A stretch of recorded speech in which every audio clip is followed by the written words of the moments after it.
amadolo siyadeba. Yiyo lenkomo. Awuthi ngibo ayinakhide nesminofu inkomo. Yaphi? Hawu. Emadoda bafanele isifeni. Inkomo enkulu kangaka. Baba bafana, empanga. Hayibo ubumpanga. Ubumpela njalo. Ungaphandle. Kangaka bafanele. Inkulu kangaka awubheki yaphi la. Emadoda. Ukuthi ubheki inkulu.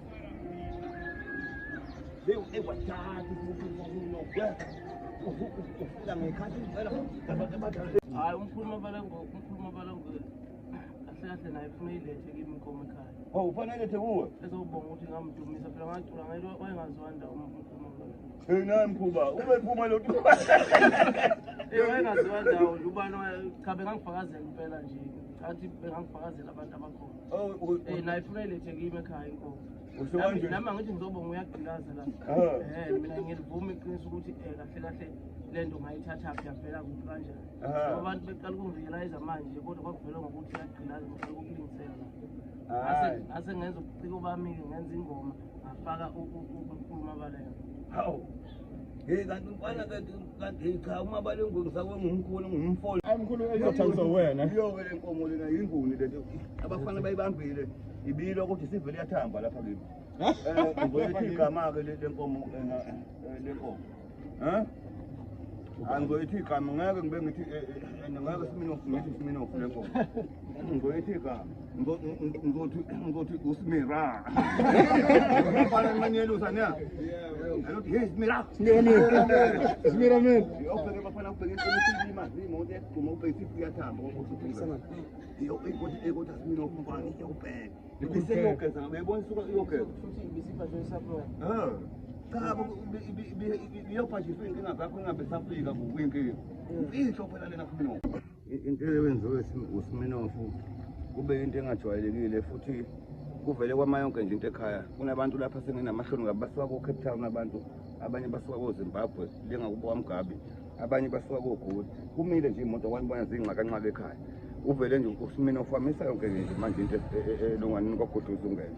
Ngenxa yani ubelethe into ebalekile ezobonga futhi ngiyacela ukuthi uNkulunkulu angibekele yena lo mntwana nabazali bakhe futhi nginenkinga ezikhona ekhaya ngicela ukuthi iphele namhlanje.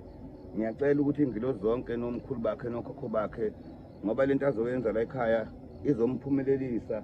Ngicela futhi imali ingafiki kuyedlule nama payment engadelay. Nabantu mabimqasha futhi bengathathi ngokuthi ngoba Dokotela sacela ukubuza njengoba uSminoff elethe inkomo la uyaqinisekisa ukuthi njengomuntu ohlale enikeza abantu unyaka ukuthi lo nyaka unyaka wakhe uSminoff sohlukanisa ngayo unyaka. Hayi no. Hayi. Ivele usovele wawuhlukanisa makusho. Usowuhlukanisile vele. Angifuni mina ukukhodisa uhlukanisile manje mayenze njena ngoba vele mawuthi ubheka ivele unyaka uhlukaniswe kuye manje uSminoff manje. Kahle angisho ukuthi usowuhlukanisile ngoba ulungani usowuhlukanisile vele ngoba yimi enguphethe unyaka ngempela ngokungitshena mina ngokusemthethweni engiphethe unyaka makuhlukanisa unyaka uyabo futhi ngoba nginichazela nje ilokho yaqala iyagqilaza lento ilokho ilandele njalo ngolayini ilokho ilandele njalo ngolayini kube sekuthi ke nakho Sebengela futhi uSminoff lo mfana kaGumede la kwahlabisa empempeni ngila kwaGudluza ungene omkhulu uprofessor uDr 3second Kwenze njani? Sivele yaqhilaza kakhulu lento. Bebeyithi izohlatshwa lenkomo ngathi mina no ingahlatshwa. Sinomkhulu bengilethe isiphiwo la kumkhulu bengilethe isipho kumkhulu sesikazi inkomo impela ehamba ngenyawo. Niyazi bafuthi kwenzakalani ekuqaleni niyazi ukuthi yaqala yaqhilaza lento so ngithe nje angizobonga amandla asebukhosini impela endlunkulu namandla esilo namandla kaShembe unyazi lezulu.